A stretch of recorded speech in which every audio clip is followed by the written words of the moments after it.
Hello and a very good evening to all my dear students.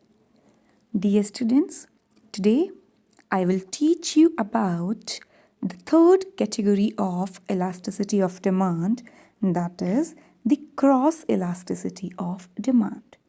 बच्चों, आज हम मांग की लोच के तीसरे प्रकार के बारे में पढ़ेंगे, जिसे हम मांग की आड़ी तिरछी लोच के नाम से जानते हैं. Today we'll study about the cross elasticity of demand. अभी तक हमने मांग की कीमत लोच को पढ़ा एवं मांग की आय लोच को पढ़ा.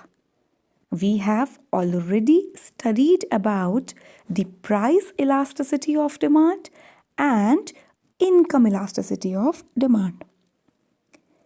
After studying the price elasticity and income elasticity, we need to understand the concepts related to the prices of related goods.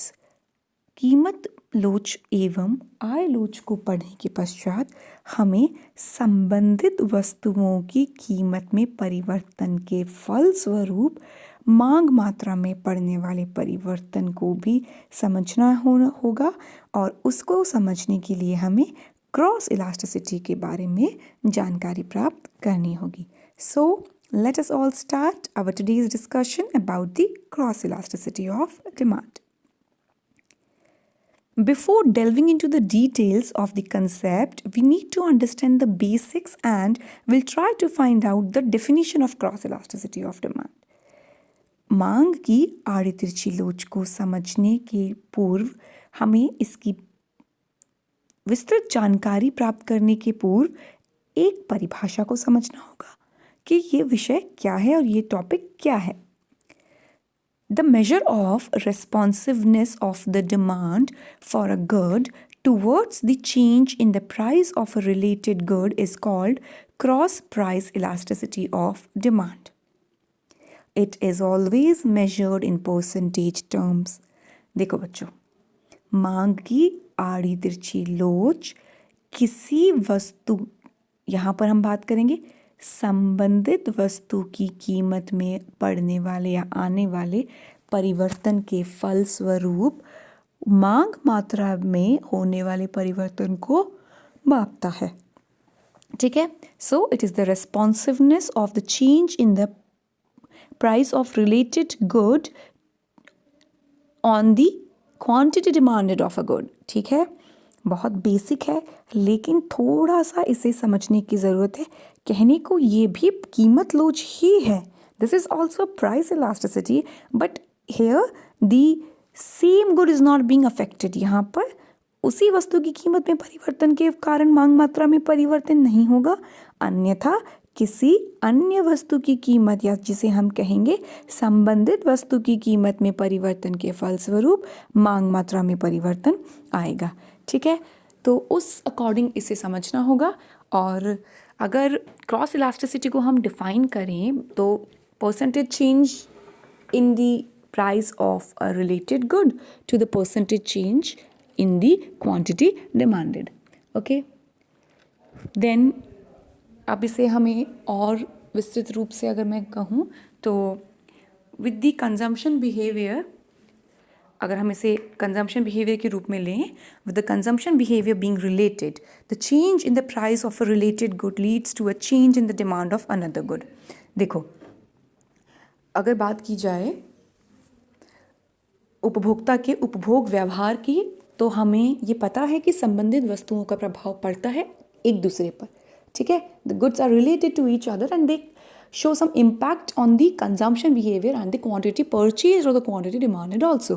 So, इस बात का ध्यान देना और इसीलिए क्रॉस इलास्टिसिटी को पढ़ना और समझना आवश्यक हो जाता है. अब बात की जाती है what do we actually understand by the related goods. What do we mean by the related goods. क्या है संबंधित वस्तुएं? Broadly there are two kinds of related goods and these are substitute goods and complementary goods. ठीक है, ये दो हैं. एक होते हैं प्रतिस्थापन वस्तुएं और एक होती है पूरक वस्तुएं. ठीक है, कॉम्प्लीमेंट्री गुड्स की जब बात की जाए तो we will study about two kinds of related goods की जब बात की जाए, will study about two kinds of related goods. The first one is the substitute good and the second one is the complementary good. अब इन्हें समझना ज़रूरी है कि प्रतिस्थापन वस्तुएं क्या हैं. अब देखिए, उदाहरण में अगर आपको समझाऊँ तो सब्स्टिट्यूट गुड्स होते हैं ऐसे गुड्स जिनको एक दूसरे के स्थान पर उपभोग किया जा सकता है. We can consume the goods in place of one another. ठीक है. For example tea and coffee, चाय और अगर हम बात करें कॉफ़ी की तो these two are the complementary goods, substitute goods. फिर हम बात करते हैं complementary goods की. Complementary goods are those goods in which in those case the demand is jointly, these goods are jointly demanded. Okay, सरल रूप में हम कहें तो ऐसी वस्तुएं होती हैं, पूरक वस्तुएं, जिन्हें हम एक साथ उपभोग करते हैं या संयुक्त उपभोग करते हैं.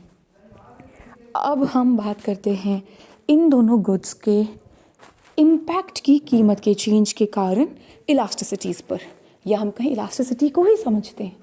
तो हमें इसे समझने के लिए आगे स्लाइड में जाना पड़ेगा एंड विल ट्राई कि कैसे क्रॉस इलास्टिसिटी सब्स्टिट्यूट गुड्स के केस में होती है और इसकी वैल्यू क्या होती है, और कैसे कॉम्प्लीमेंट्री गुड्स के केस में होती है. Okay, so let us move on to the next slide. Cross elasticity of demand in case of substitutes क्या है? पॉजिटिव है.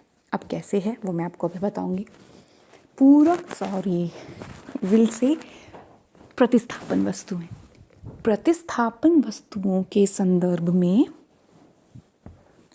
मांग की आड़ी तिरछी लोच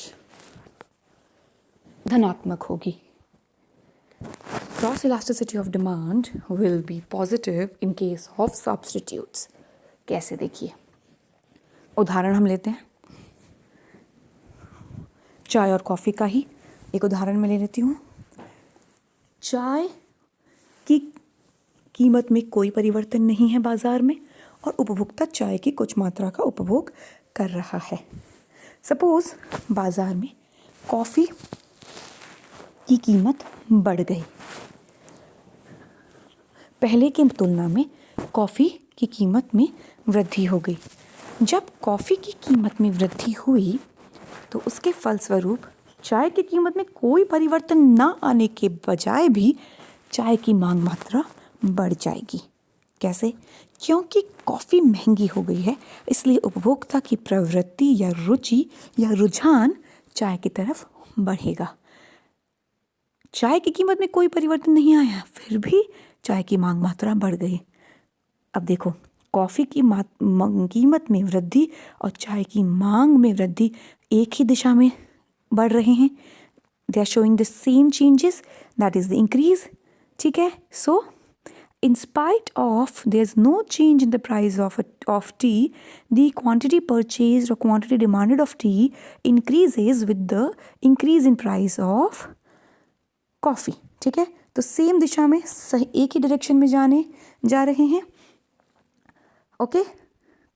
कॉफ़ी की कीमत के बढ़ने का प्रभाव चाय की मांग मात्रा पर धनात्मक पड़ा. ऐसा ही कम भी कर सकते हैं जब हम मान लीजिए कॉफ़ी की कीमत सस्ती हो गई, कॉफ़ी अब बाज़ार में पहले की तुलना में सस्ती हो गई. चाय की कीमत वही, कोई परिवर्तन नहीं.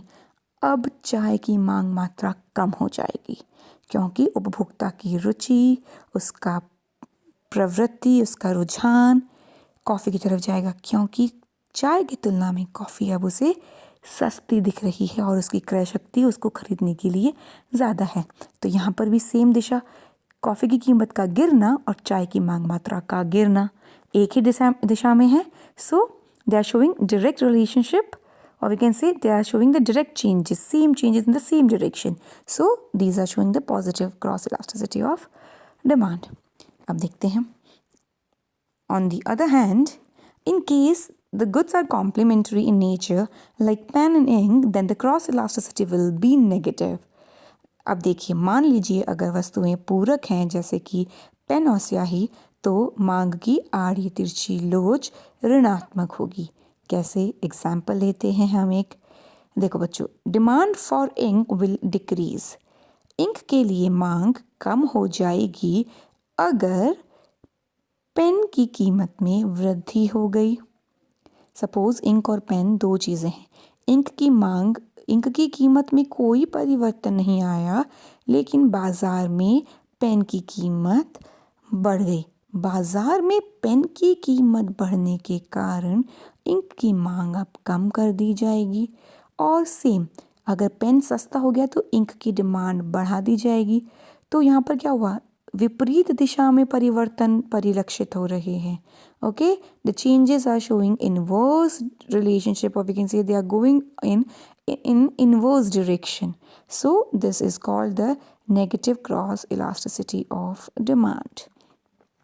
अब हम इसका एक फॉर्मूला देख लेते हैं कि कैसे क्रॉस इलास्टिसिटी ऑफ डिमांड को हम न्यूमेरिकली या परसेंटेज या फॉर्मूला रूप में कैसे व्यक्त करते हैं। सो proportionate change in the quantity demanded of Y divided by proportionate change in the price of X. Very important point here to be taken into consideration is here that we are taking two goods. Y की मांग है और X की कीमत है, ठीक है, ये ध्यान रखना है। तो Y वस्तु की मांग मात्रा में प्रतिशत परिवर्तन को जब हम भाग देंगे X वस्तु की कीमत में आने वाले प्रतिशत परिवर्तन से, तो हमें मांग की आड़ी तिरछी लोच ज्ञात हो जाएगी, ठीक है।